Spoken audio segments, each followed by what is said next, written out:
محمد نبينا أمه أمينة، محمد نبينا أمه أمينة، أبوه عبد الله مات ما رأى، أبوه عبد الله مات ما رأى، أبو طالب عمه كان يدافع عنه، أبو طالب عمه كان يدافع عنه، والسيدة حليمة مرضعة الكريمة، والسيدة حليمة مرضعة الكريمة، والسيدة خديجة زوجات الأمينة، والسيدة خديجة زوجات الأمينة، قد ولد في مكة مات في المدينة، قد ولد في مكة مات في المدينة.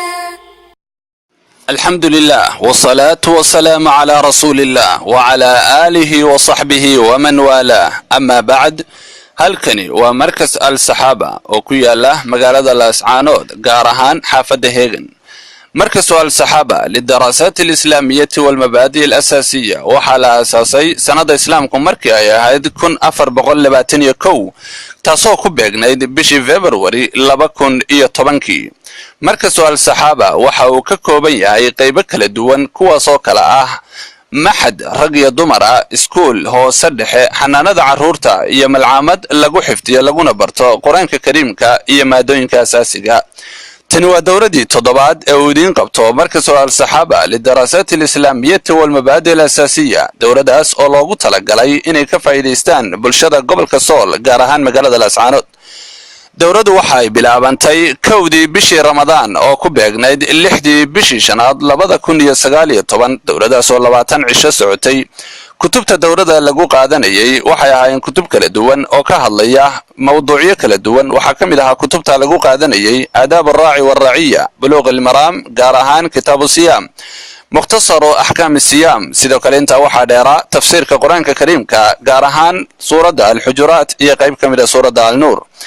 markasu al-saxaaba waxa uu u mahadcelinayaa dhammaan bulshadii ka qayb qaadatay dowladdu intii ay socotay, kuwaasoo siyaabo kala duwan uga faa'iidaystay.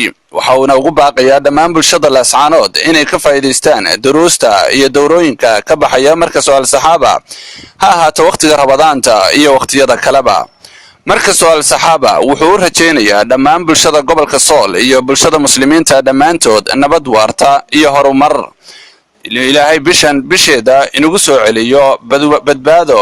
ميتا في بحور الغي والإثم غريقا، كنت عابدا في قيود الذنب مملوكا رقيقا، مد للشيطان من أسبابه حبلا وثيقا، منكرات كنت آتيها غروبا وشروقا، كنت ميتا في بحور الغي والإثم غريقا، كنت عابدا في قيود الذنب مملوكا رقيقا، مد للشيطان من أسبابه حبلا وثيقا، منكرات كنت آتيها غروبا وشروقا، كنت ميتا في بحور الغي والإثم غريقا، كنت عابدا في قيود الذنب مملوكا رقيقا، مد للشيطان من أسبابه حبلا وثيقا، منكرات كنت آتيها غروبا وشروقا، غرزت الآثام لحمي